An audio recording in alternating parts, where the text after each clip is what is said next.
The movie starts with what seems to be a preparation for a wedding. Well, yes, it is a preparation for a wedding. And there is a bride calling many people, but no one seems to answer. Then a guy says, Sweetie, it's Vegas. You lose track of time in those casinos. so now we know there's gonna be a Vegas thing or something. Then a stylish beaten up guy named Phil calls the bride in the middle of a desert and says they can't find Doug. The woman, whose name is Tracy, freaks out because she and Doug are getting married in a couple of hours. And all of a sudden, boom! The title of the movie appears. What the hell did it happen? Who knows? But now we travel back through time to 2 days ago and find a guy about to be harassed. In fact, not, he's just mad because the stylist is too close to his masculine member, so then the guy calls the stylist a pervert. Turns out the guy's name is Alan and he's the brother of the bride. He talks to the future to be missing Doug about a bachelor party in Las Vegas, then he shows his butt. Who's the pervert now, eh? Anyway, Alan says to Doug that what happens in Vegas stays in Vegas, even if that means killing somebody. Then shows off his butt again. So now we know he means it. A moment later, Tracy comes in. Doug says he doesn't have to do shit that crazy trip to Las Vegas because the wedding is within 2 days, but the bride says, go and have fun, it's just one night. What could possibly go wrong? Well, maybe Alan French kissing his dog, you pervert. But before that, Sid, who is Tracy and Alan's father, shows a cool car to Doug and says he will give it to him for the trip to Las Vegas because why not? It's just one night, isn't it?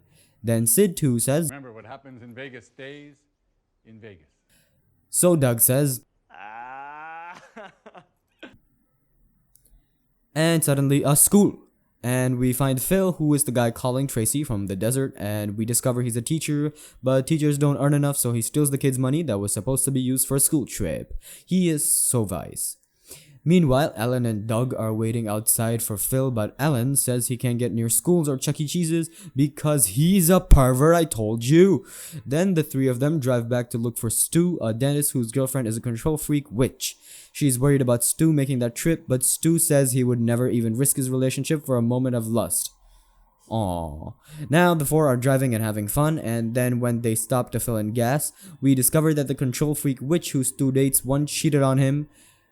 But it doesn't matter, because Alan is reading a book on how to win at blackjack and they're gonna be rich, so who cares about that evil witch? Stu, who cares? Not me. At the reception, Phil asks for an expensive villa and wow, it looks fantastic, but Stu didn't want to pay for it because her girlfriend always checks the credit card and come on Stu, she's a control freak. But Stu is so naive he wants to propose to Melissa as soon as they arrive at Doug's wedding. Seriously? Anyway, the group goes up to the hotel roof, locks the door with a brick so they don't get trapped, and then they all make a cheers with Jägermeister. Then Phil says once again another what happens in Las Vegas kind of speech, and everyone's so determined to go out of their head and have fun, but will it actually happen? Absolutely. Next thing we know, they wake up drunk and naked in their room and no one remembers a goddamn thing, but Stu is missing a tooth and Alan finds a goddamn tiger in the bathroom. Phil laughs, but where the hell is Doug? He's missing, like Stu's tooth. Maybe they'll find him here. What? There's a baby too? That's even worse than the tiger. So Alan takes it and calls it Carlos. They are having breakfast or lunch, who knows. When Alan finds Stu's tooth in his pocket, everyone looks at their pockets to find any clue to know what the hell happened last night. Now they're acting like detectives and everything. Cool. Phil realizes that he's been in hospital because he's a hospital wrist or something. So now that they're there, go ask the doctor for information, but before that, they find Doug's mattress in a statue. Pretty awesome. Then the valet Parker arrives with a police car because now they're real detectives, remember? Actually not, they stole it last night and don't remember about it. At the hospital, the doctor says that according to the analysis, they've been drugged with something called Rufilin or roofies without their consentment, so that's why they don't remember anything. Anyway, the doctor says they arrived from a wedding at the best little chapel, so they go there and Eddie laughs. Who's Eddie? No one knows, but Eddie knows the guys and we discover that the wedding they came from was in fact Stu's wedding. Finally, Stu, you're getting your life together. Congratulations.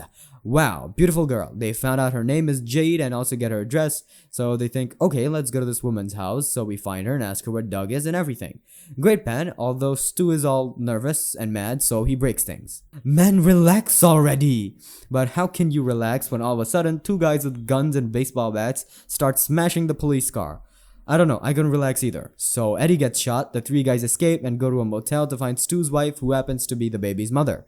Then Jade kisses Stu but says she doesn't know where Doug could be. But the police breaks in, oh god, and takes them all to prison. Phil calls Tracy from the police station and lies about getting comped an extra night at the hotel, so they have an excuse to have more time to find Doug. A minute later, the policeman says they found Sid's borrowed Mercedes, which is great, but also the policemen were the owners of the stolen car, and they're so angry. So Phil works out a deal so they can let them go. The deal is receiving electroshocks from kids who are on a school trip. So there's pain and laugh, and deal sealed, no more grudges.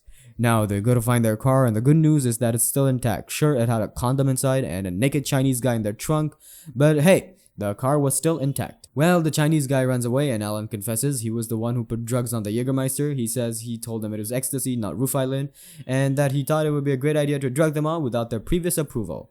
Great, Alan, first you're kissing dogs and now this. So Stu and Alan argue, and then Phil says they should calm down and go back to their hotel. But who's in the room? You guessed it, Mike Tyson singing In the Air Tonight. You know, Las Vegas. Then he punches Alan in the face. Remember the tiger? Well, it was Mike's pet, so he's annoyed that 4 idiots took it away from his house. Yes, they stole a tiger and didn't die trying because, Las Vegas. Then Tyson's bodyguard says he found them because one of the guys left his jacket on the tiger's cage. The jacket had the room key and blah blah blah, you figure out the rest. What's important here is that the jacket belongs to Doug. Good, so maybe there'll be a clue about Doug at Tyson's house. Tyson accepts to let them in because he wants his tiger back, and by that he means them bringing it back to him. But how can 3 guys move a tiger across town? I mean, they already did it, but the movie needs to be fun, so they need to figure out a new plan to carry it back. First, they feed the tiger a piece of raw meat containing roofies. Once the tiger is asleep, they cover it with a blanket and carry it to the car. Then they talk about the Halley Comet and when is it going to pass near the Earth, and oh no, the tiger woke up! So they get out of the car and have to pull it all the way to Tyson's mansion. There, Tyson shows them his security cameras. The video cameras caught Doug and the other guys drunk and laughing all the way to the backyard. We also see Alan using Tyson's pool as a toilet and Phil doing, oh come on Phil, I thought Alan was the pervert. Anyway, they leave Tyson's home and decide it is time to call Tracy and tell her the truth, but all of a sudden, boom, they get hit by a bigger car and now Sid's vehicle is destroyed. Then Mr. Chow comes out the car, who happens to be wearing the Chinese naked guy who was inside the truck, but this time he's wearing clothes. He says he wants his purse back. Purse? What purse? The thing is, they all met at a craps table last night and Alan won $80,000. Alan put the chips in the Chinese guy's purse and then took them away from him. Then Phil kidnapped Mr. Chow, claiming he was his lucky charm. Ha ha ha, so funny, they all laugh, including Mr. Chow. But in fact, Mr. Chow is mad and says he wants his 80 grand, otherwise he will kill their friend.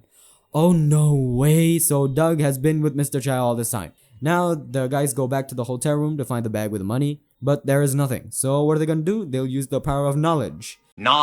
Because Alan finds his blackjack book, so then they dress cool and all that stuff and go to gamble all the money that they have left. Then there's a scene with Alan doing math on his head and Stu is with his wife and they enter the game so they can help Alan with his card counting strategy, and a Wolf Mother song comes out and there's attention and fun and people approach to see Alan's big streak, but they realize the pit boss is watching, so when he's about to stop the game, Jade falls on purposely so she distracts him and Alan runs away. Wow, that was a quick solution. They made $82,400 in total. And they're over the clouds and Alan starts singing. Then they stop in the middle of the desert to trade the money for Doug, but when Alan's getting out of the car, he falls and Mr. Chow laughs again. Then they give the money to Mr. Chow and then he takes Doug out, but when they take the bag out of his head, they realize it is not Doug. You guessed it, it's Mike Tyson singing In the Air Tonight. Kidding, it's Doug, but it's a different Doug. Turns out that Doug is a drug dealer who sold the Roof Island to Alan.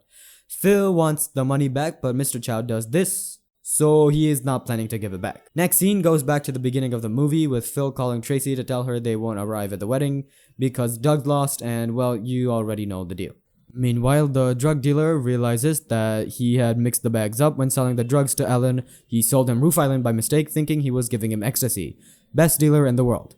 Then Doug wonders why people call that drug roofie if effects are so powerful that make you end up on the floor instead of the roof. And now you might say, haha, well, why did you mention that? Who cares? Well, it does matter because that word rings a bell in Stu's head. He tackles Phil down and interferes with the call, tells Tracy that Phil was joking around and that they're on their way to the wedding. Stu, what the hell? Oh no, but Stu is right. He realized Doug has been trapped in the hotel roof all this time. They carried him with the mattress and everything so he would wake up on the roof as a joke. Then he probably found himself trapped, so he threw the mattress over the building to signal someone to come help him. They hurry to the hotel's roof, and who do they find there? Mike Tyson Doug. The real Doug, not the Doug dealer Doug. The other Doug. The guy they were looking for the entire movie? Yes, that's their Doug. Yes, he's alive. So, time to move back home, but before that, we get an emotional scene where Stu says goodbye to Jade. There we discover that Stu took away his own tooth because of a bet with Alan where Alan said Stu wasn't good enough dentist to take out his own tooth. Nice. But still, Stu promises Jade he will come back for her next week and have dinner and everything, which is nice and almost made me cry. Then they drive back and Doug tells them he's carrying the original purse with the original 80 grand, and they celebrate and buy tuxedos in the middle of the route, then stop to put them on. Tracy is disappointed because she feels Doug's not gonna arrive at the wedding, but bam! The four dashed into the living room and then the ceremony begins. Tracy walks in with his dad, then Doug apologizes to Sid for arriving late, but Sid says, Vegas. so everything's cool, I guess. Then Doug apologizes to Tracy and promises he will never ever put her through a situation like that again. So Tracy buys into what he's saying and she smiles and takes his hand. I mean, come on, Tracy, you changed your mind just like that? Well, I guess it's the power of love, or maybe because you're a monster like Stu's girlfriend. Talking about her, then there's a scene where Stu faces her and pours her feelings down and then gets rid of her because she's a witch who slept with a bartender. Yay! Then he goes dancing, but wait, what about Carr? Now it is the time for Doug to face Sid and tell him the truth. But when he's about to speak, Sid tells him that the car is a wedding gift, so yeah, problem solved. Finally, we find Phil, Stu, and Doug gathering in the backyard, and then Alan approaches with a digital camera. Then he says it's full of photographs taken during their crazy night. So Doug says something like, let's see the pictures just once, and then delete the evidence. And the movie ends with some funny takes with Mr. Chow and Jade and Tyson and the tiger all high as the sun, drunk to the core. Beautiful.